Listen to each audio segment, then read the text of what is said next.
రాజులకు రాజు ప్రభులో ప్రభు అయిన యేసుక్రీస్తు నామంన మీకు శుభములు. ఈరోజు దేవుడు మనకు అనుగ్రహించిన వాక్య ధ్యానము సామెతల గ్రంథము 11వ అధ్యాయము 25వ వచనము. ఔదార్యము గలవారు పుష్టి నొందుదురు, నీళ్లు పోయేవారికి నీళ్లు పోయబడును.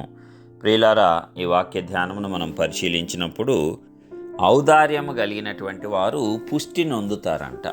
నీళ్లు పోయేవానికి నీళ్లు పోయబడును అంటే ఔదార్యము, ఇతరుల పట్ల జాలి, దయ, కనికరము చూపించుట అనేది ఔదార్యమునకు సూచన. మరి ఇతరులు కష్టాల్లో ఉన్నప్పుడు కానీ, ఇతరులు బాధల్లో ఉన్నప్పుడు కానీ, ఇబ్బందుల్లో ఉన్నప్పుడు కానీ మరి మనము చూసి చూడనట్టు వెళ్ళిపోకుండా జాగ్రత్తగా మనకు తోచినటువంటి లేక మనకు సాధ్యమైనటువంటి సహాయమును వారికి ఇవ్వటం అనేది దేవుడు హర్షించేది. మరి అట్టి ఔదార్యము కలిగినటువంటి వారు పుష్టి నొందుతారంట. అంటే వారికి ఏ లోటు కూడా లేకుండా దేవుడు కాపాడుతాడు. వాడికి కావలసినవన్నిటినీ కూడా దేవుడు అనుగ్రహిస్తాడు. అవి సమయానుకూలంగా వారికి అందివ్వబడుతూ ఉంటాయి. అందుకే మనం చూసినట్లయితే యేసు ప్రభువారు ఒక ఉపమానం చెప్తూ ఉంటాడు.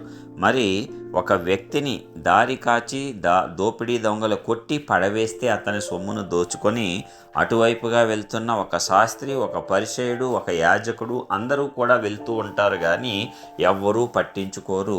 ఎవ్వరూ కూడా అతని దగ్గరకు వెళ్ళి మరి అతన్ని పరామర్శించరు, అతనికి సహాయం చేయరు. అయితే అటువైపు వెళ్తున్నటువంటి ఒక సమరయుడు మాత్రము అతని పరిస్థితిని చూసి జాలిపడి అతనిని ఒక పూటకోళ్ళ వాని ఇంటి దగ్గర చేర్చి అతనికి ధనము కూడా ఇచ్చి మరలా తిరిగి వస్తాను, వచ్చినప్పుడు నీవు ఇతనికి ఏమైనా ఖర్చు చేస్తే అది నేను ఇస్తాను అని చెప్పి వెళ్ళటము. మరి ఎవరు వీరిలో తన పొరుగువాని ఎడల ఔదార్యం చూపినవాడు అంటే సమరయుడే. అందుకే మంచి సమరయుడు అని చెప్పి అక్కడ మనం ఆ వ్యక్తి గురించినటువంటి ఉపమానంలో గ్రహిస్తాము యేసయ్య ద్వారా. అందుకే మనము కూడా అలాగ ఉండాలి. ఈ రోజుల్లో కూడా యాక్సిడెంట్లు అవి జరుగుతూ ఉంటే చక్కగా సెల్ఫీలు తీసుకుంటున్నారు తప్పిస్తే మరి సహాయం చేసేవారు తక్కువ మందిగా మనం చూస్తూ ఉంటున్నాం. అక్కడ వ్యక్తి బాధలో ఉంటే దానిని ఫోటోల్లో పెట్టుకొని మరి సోషల్ మీడియాలో వాటిని వైరల్ చేసుకుంటూ ఉన్నారు. కానీ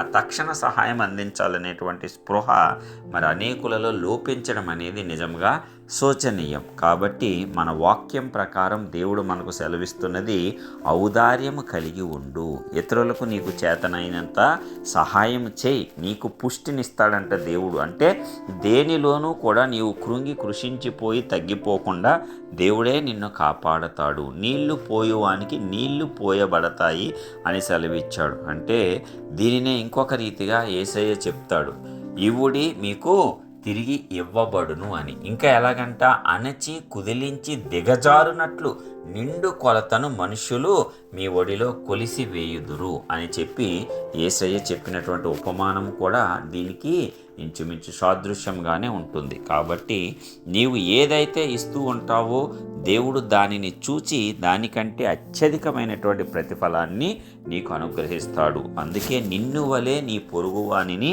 ప్రేమించు.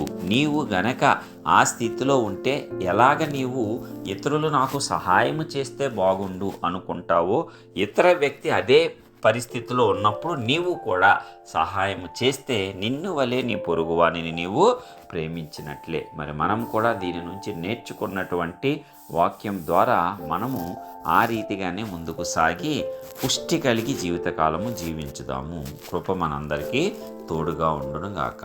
మహాపరిశుద్ధుడా, ప్రేమ కలిగిన ప్రియ పరలోకపు తండ్రి, మా ఎడల ఎల్లప్పుడూ ఔదార్యము చూపుచున్నటువంటి దేవా, మరి నీ యొక్క వాక్కును బట్టి మమ్మల్ని దర్శించి మమ్మల్ని బలపరిచినందుకు మీకే స్తోత్రాలు. అవునయ్యా, మరి ఇతరుల పట్ల జాలి, దయ, ప్రేమ కలిగి నడుచుకోమని, మాకు చేతనైనంత సహాయం చేయమని మీరు వాక్కు ద్వారా బయలుపరిచిన విధానం బట్టి వందనాలు. మరి మేము కూడా అనేకులకు ప్రభా సహాయకారులుగా ఉండేటట్లు, నీవు మాకు అనుగ్రహించిన దానిలో అనేకులకు మేము సహాయపడేటట్లు ఆ హృదయంతో మమ్మల్ని నింపి దానికి ద్వారములు తెరిచి దాని ద్వారా నీవిచ్చే శాశ్వత ఆశీర్వాదములతో ఎల్లప్పుడూ మేము పుష్టిగా ఔదార్యము కలిగి ఉండేటువంటి జీవితాలు అనుగ్రహించండి.